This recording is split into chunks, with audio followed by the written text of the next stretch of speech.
Bit of my own background here. So my name is Kyle Pickett. I run Kyle Pickett Consulting. Prior to working here, I led a seven-person team that briefed four members of the U.S. cabinet and dozens of executive teams while I was over at Cision. And then I also was previously director of government affairs at transportation sensor AI firm GridMatrix. I've also contributed to a winning US DOT Safe Streets for All grant in partnership with a town in Georgia. So, just brief poll to start us off here. How many of the people here believe your organization is eligible for a grant? And if so, do you know which? I'll give you a couple of seconds to type in the comments here.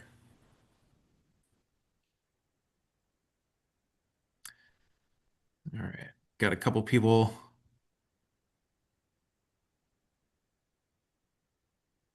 All right. So I see at least one no idea. And that's basically what we're here for, right? Great. So um, my biggest takeaway for everybody on this call is that if you have a small business, if you have a startup, I think the vision that you should assume is that there is grant funding somewhere out there, especially if you have an innovative breakthrough product. That is the biggest takeaway is just start from the assumption that someone out there is probably willing to give you a grant.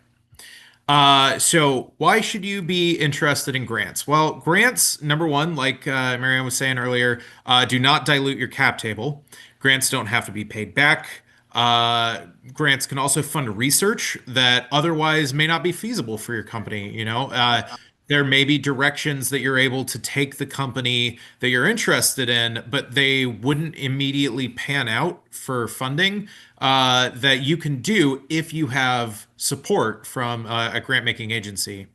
Grants can help you scale projects if you already have an early pilot customer. So this is something that we did, kind of a target goal for a lot of companies that do B2G sales is, you start working with a small project as kind of like a test proof of concept with a local government, and then those governments can apply for grants to support their growth. That can also work for B2C, B2B, depending on what the product is. It's also very common for research.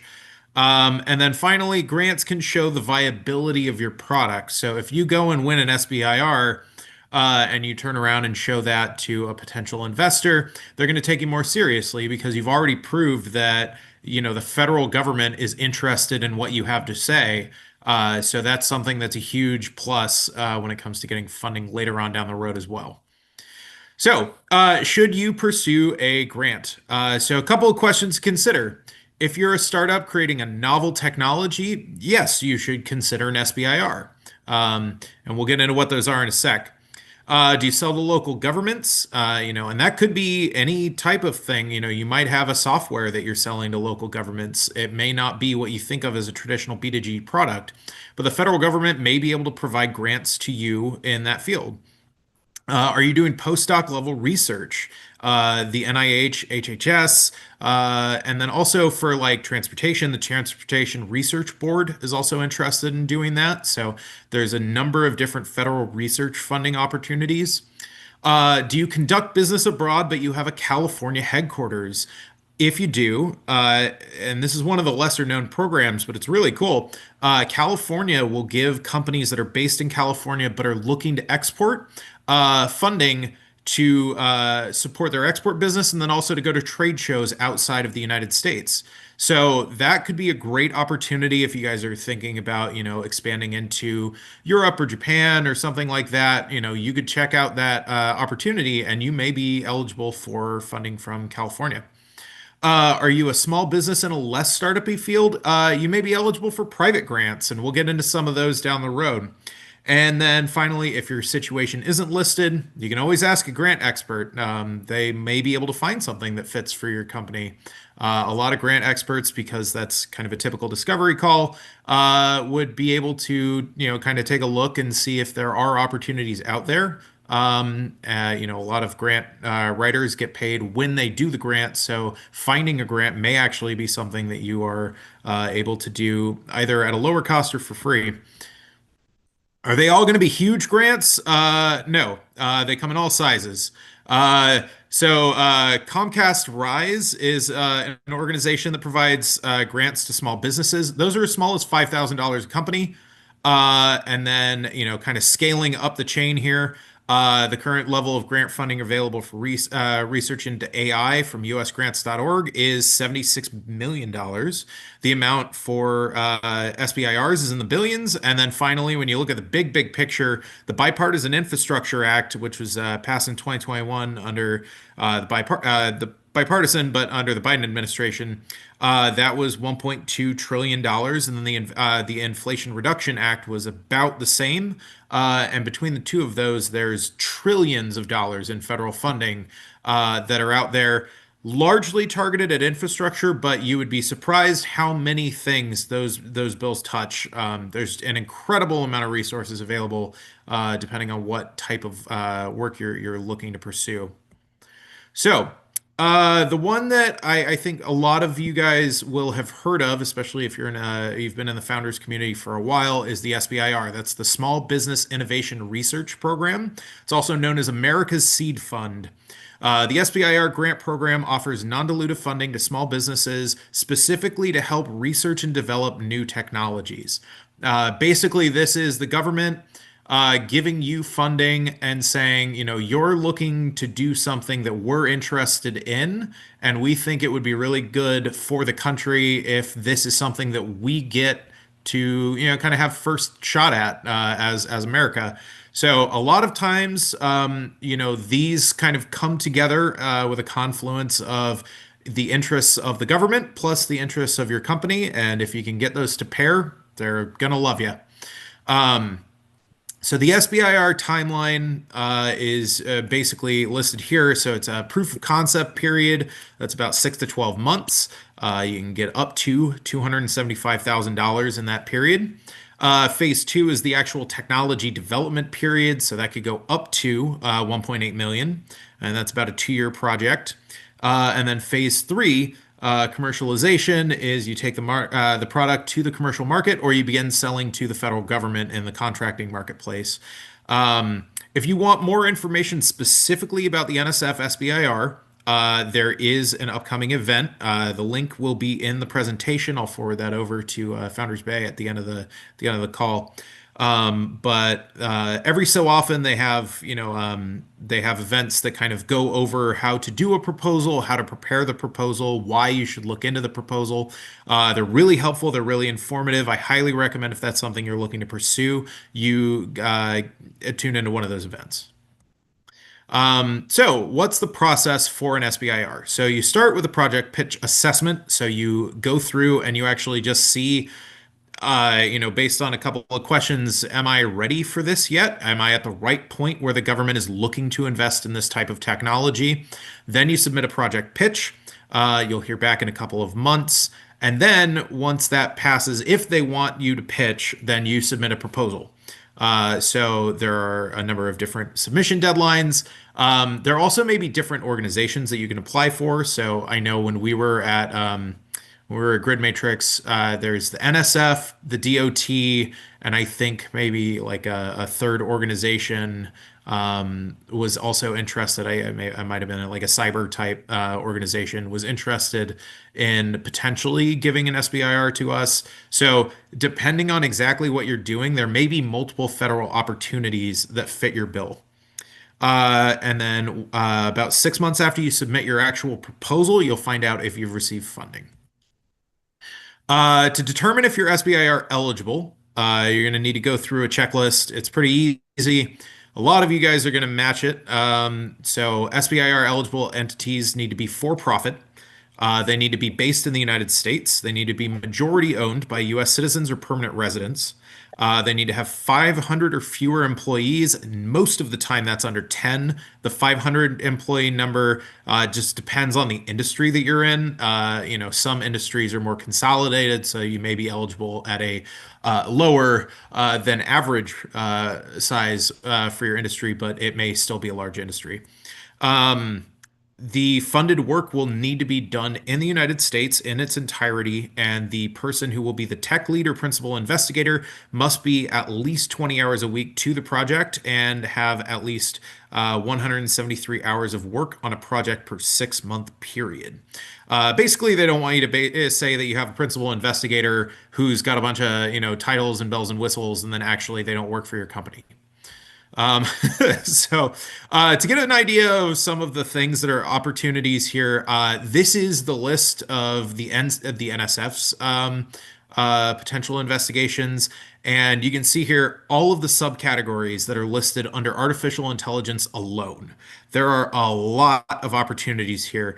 In addition to artificial intelligence, each one of those sectors that's not highlighted in this slide also has subcategories. So there's a lot of opportunities here if you're doing something really on the cutting edge of your field. So in addition to SBIRs, there's indirect grants. So as I alluded to earlier, the Bipartisan Infrastructure Act, there's a lot of money that went to state and local agencies. There's a lot of money that went to federal agencies that have pass-through funding.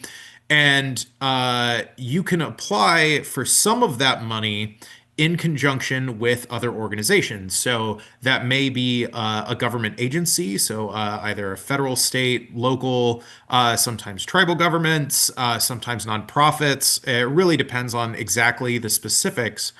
But here I have the US DOT as one of the opportunities and the SMART grant and its likely successor programs as one of the options. So the SMART grant had $100 million up for grabs. It was a two-stage program. So the first time you applied, you could get up to 2 million, and you had to include basically an explanation of how this product would scale if you received phase two funding. And then you would then apply for phase two funding, which was up to $15 million. And basically, the idea here is that they were looking to invest in programs that ultimately could deliver real scaled changes, but that they kind of ramped into as time went on, and they could kind of see where the development hiccups were. San Francisco actually won one of these to do a pilot program digitizing all of the curbs in the city. So creating a digital twin of all of the curbs and kind of make it into a smart curb management system where they could dynamically change what type of parking was available at certain locations to help improve traffic flow. So, that type of a business is going to be tied into private industry. Who's going to create that app that, actually runs those digital twins? Well, a company in the private space, and they're going to work with the state, with the city or the state or whoever to develop that program. So, through these indirect grants, you partner with a government agency. The grants go to the agency, and then they can either sole source your product or they have an open competition. A lot of times, if you end up working with a government agency, you will probably be given funding through a pass-through grant. So if they're doing a lot of really innovative technology programs, they may be using some of this funding. And so you should just kind of be prepared to file as a federal contractor and do some of that work if you have to. Another opportunity, another direction that you can go in is the personal grant for a potential founder. An example here is the Activate Fellowship. It's run by the NSF. There is an upcoming closure of this 2026 cohort. It's due on Tuesday. So if you hear this and you're really excited, you can clear your weekend, I guess. But these programs offer stipends, they offer travel costs, they offer health insurance, relocation fees, and then up to $100,000 in R&D funding. Um, The requirements that they have, so you need to have a bachelor's degree and a 4+ years of graduate research in engineering or tech. You need to be developing hardware-based technology if you're a first-time recipient. It needs to be a full-time commitment. You have to have clearance through U.S. immigration, so it doesn't necessarily require you to be a citizen, but you do have to be an American, like you have to be a permanent resident at the least. You need to be doing a physical or biological science-based project. The project needs to not yet be ready for full-scale sales. They're looking to invest right at that moment where you really don't have a buyer yet, but you have a great idea, and they want you to get there. And that's kind of the idea. And then, of course, yeah, you can't be, already, several rounds of capital in, no more than $2 million in debt or equity from non-governmental sources. Other federal grant opportunities. I have listed a few here, but there are 1,608 grants listed as open or pending as of today. I just updated these figures. Of those, 869 allow small businesses as applicants. So if you go to grants.gov and you search for the kind of field that you're looking in, there could be all sorts of grants in there, and I highly recommend staying on top of those, creating kind of automatic notifications, like an RSS feed or something like that, to notify you if any grants come across that might be a good fit for your team. These are totally different. They're all over the place. There's NIH grants for biology research, and then there's also like rural business development grants. So if you're living somewhere, if you're calling in from somewhere that's a small town community in an area that doesn't usually get a whole lot of VC interest, that may be a really good opportunity for you. And then we'll go over to non-federal grants. So these on the left-hand side, you'll see these are all recipients based in San Francisco that won Comcast Rise funding. Those funds, at the most recent round, there were 500 businesses, and it went towards tech upgrades, consultation fees, ads, and just funds. And if you look at these, I mean, it's Excelsior Coffee. It's, there's boutiques, there's a pizzeria. There are a lot of opportunities to get non-federal grants and grants that are coming from private entities. And I put these here to just show the breadth of who is eligible for some amount of grant funding. There's also, the another private entity grant that you can check out is the National Association for the Self-Employed. If you're a sole proprietor, you have to be a member in order to get it, but you can get up to $4,000 to support your growth. That may be offset by the fees to join. I am not 100% sure how much it costs to be a member of the National Association of the Self-Employed, but if you are a member, there are opportunities there. Maybe worth looking into. The California Grants Portal also has a lot of opportunities. I have a slide coming up that'll show what that looks like. But like I mentioned earlier, the state trade expansion program for companies based in California will subsidize international trade events up to twice a year and up to $10,000 in reimbursement fees. Most other states have these too, I believe. I've seen some of them. I'm primarily familiar with California side of things, but there are a lot of opportunities for similar events around the United States if you're not based in California. The sales tax exclusion program also allows you to exclude certain qualified property. So it really depends on what you're doing, but that could be anything from recycling, feedstock, soil, advanced manufacturing. It also goes up to transportation technology. So there's a lot of different ways to qualify for reimbursements for some of the things that you've been doing if it's kind of driving innovation. Another thing to look into is the nonprofit side of things. If you're a nonprofit, if you have a nonprofit, you are probably a decent candidate for grant funding, particularly if you're performing a quasi-governmental function. If you're doing refugee assistance, if you're providing healthcare, if you're involved with workforce development, any of those things could potentially make you a target for a grant. The shorthand that I like to say here is if you think about a European country and you're like, I bet a government agency probably handles this over in Europe, but it's a nonprofit here, then you're probably eligible for pass-through funding from a government agency through a nonprofit grant. 501(c)(3)s and other nonprofits are eligible, but depending on what the type of grant is, your eligibility may vary.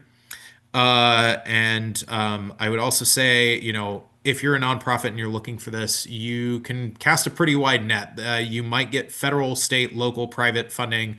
It's up in the air. It really depends on what you're working in and what needs you're serving. So this is an example of the California Grants portal. If you're looking at grants in California, I find it very intuitive. You select what type of company you are. It looks like, what type of grant you're looking to get and when you're looking to apply by. The federal funding portal is a little bit more clunky, but it is still totally workable. It's got a lot of great filters. Highly recommend checking that out as well. And then something I'd also, recommend that you guys check out the lines between traditional procurement and grants can get blurry.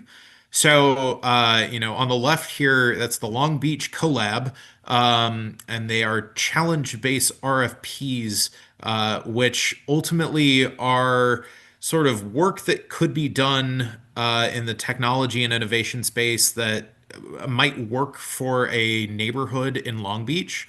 You can apply for those, and they're sort of an RFP, and they're sort of a grant, and they're sort of a challenge project. The same sort of thing. We applied for an I guess it was a non-dilutive investment of $100,000 from the Miami-Dade Innovation Authority over in Florida. And it was sort of a contract, and it was sort of, just like an actual capital investment. So there are a number of different ways that organizations run these sorts of things, and I highly recommend keeping your options open by just keeping your ear to the ground and seeing if a procurement opportunity is sort of more of a grant. And yeah, there are a lot of different non-traditional grant type opportunities out there for pilots, for everything. So, when you're taking a look at the grant pathway, and I hope that you do, there are a couple things to consider. So, on the plus side of things, there's a lot of major upsides if you win. It's one of the largest opportunities for minimal strings attached funding for early stage startups. If you're pursuing federal grants, it is literally trillions of dollars of opportunity. And if you get the backing from a government or a large private entity, it gives you a great network to connect with it. A lot of, if you win a grant from like Bill and Melinda Gates, you're gonna suddenly have a really great network of other people who are part of that program that you can reach out to and connect with. Considerations to take if you're considering the grant pathway, but you're not sold on it. I will say it is a very long funding timeline sometimes. You may have to wait to see results for a lot longer than you'd like.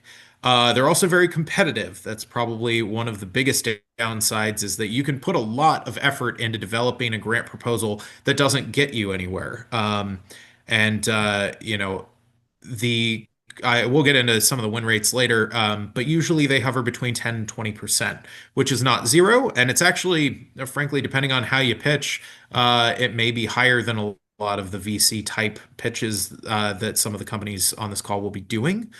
But at the same time, 10 to 20% does mean the majority of the time you don't get the funding. And, you sometimes have to be very dogged and persistent to actually get grant funding in the end. A final consideration is that it can be very time intensive to put a grant together. So you may find that, putting a lot of work in and then having a low win rate is a deterrent to investing too much time into this process. I would suggest to companies that are interested in grants that they consider them a separate business development pipeline. It is a little bit different of a go-to-market than if you're doing a traditional like sales pipeline. Each stage of the process has a very different win rate and expected, like if you're looking at kind of a ramp up to a sale, traditional BD pipeline, it's going to have a different percentage point because you'll be doing a lot more potential revenue at a much lower stage of earnings. So just keep that in mind. Repeated applications can get more focused, more tailored to the department's needs. Um, I spoke with, I went to an event where the head of NASA's SBIR evaluation committee was giving a talk, and he really recommended you get to know exactly what the department is looking for and figure out how to read between the lines of what do they actually want from this program.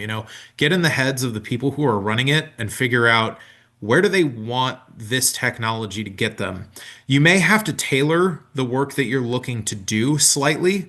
You may have to kind of, match what you would normally be doing for a normal project 90% and then add 10% of very specific needs that are laid out in the notice of funding opportunity to win that proposal. But I definitely recommend keeping that in mind. If you have B2G sales, you can use these partners to scale your projects that would other be too high risk. A lot of government agencies are very reluctant to take on massive purchases of software or of other types of equipment. And if you can basically say, hey, somebody else is going to pay for it, they're going to be a lot more likely to try it out. So if you're developing like AI that might be helpful for the DMV, that may be a way to get them to give it a shot. It's also an easier entryway into the government market than traditional RFPs because you can directly partner with government agencies. Yeah, an update on the state of the grants in 2025. Obviously, federal funding has been impacted by DOGE. Most grants have restarted operations, but there are still things that have been either completely axed by the DOGE administration or which have been reconfigured. It's also significantly less secure pipeline than it was at least, a year ago, although that does appear to be normalizing now about a year in.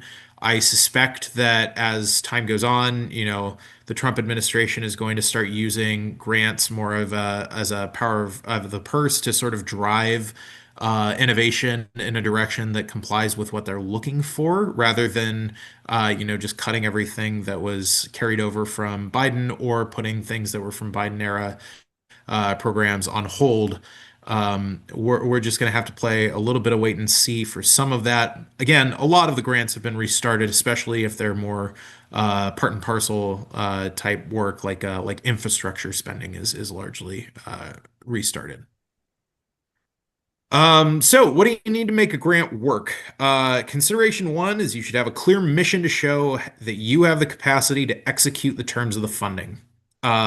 You really want to be able to go in and have a vision for what you're going to do for them. The grant should be aligned with your growth strategy. You really don't want to get a grant that gives you $1 million to go in a certain direction, and then you get halfway through and you realize that that's just not what you want to be doing with this company. But now you're on the hook with the federal government to complete the terms of the grant. That isn't. I don't feel like that's super common. I feel like if you're going to get the grant and you have the funding, you're probably just going to keep whoever you have on that project on that project. But yeah, sometimes, if you get to a point where you're looking at maybe pivoting, it can be hard if you're wrapped into contractually provide a service to the government. I would say consideration three is you should review and meet all your eligibility requirements, and really get to know, okay, am I able to do this before you start really investing a lot of time into developing your proposals. And then finally, you should be prepared to spend a lot of time like working on the grant itself. like I said, they're very competitive options, and ChatGPT alone is not going to win most of the time. You really need to tailor it to exactly what they're looking for, and you need to be able to show that really you're the only solution. Ultimately, as founders, a lot of you guys are going to know your product better than anyone can, including ChatGPT, because you have more of the vision of what it could do down the line and what it's capable of doing. So I really recommend, getting in there and clarifying on your own, at least in, some of the drafting, how exactly you're going to manage that transition. Yeah, so a little bit of shameless self-promotion here. Like I said, win rates for SBIRs are about 15%. If you don't have a communications background, hiring a grant writing professional is a great way to increase the likelihood that you find and win grants. Doesn't need to be me by any stretch, but I do recommend if you're going to be doing this, you want to make sure it's really, really well communicated and as terse of a language as possible, while still explaining your excitement about the project and your fit. If you do choose to go it alone, be prepared to thoroughly review your work. They're graded against a very strict criteria, and if you're missing pieces, you will almost certainly lose the bid. So make sure you're really paying very close attention to exactly the parameters that you're going to be judged on. Finally, there's a ton of content online on how to prepare for specific grants. So, like, if you are going to choose to pursue a grant and you want to do it on your own, there are a lot of resources about how you can match your work with what they're looking for.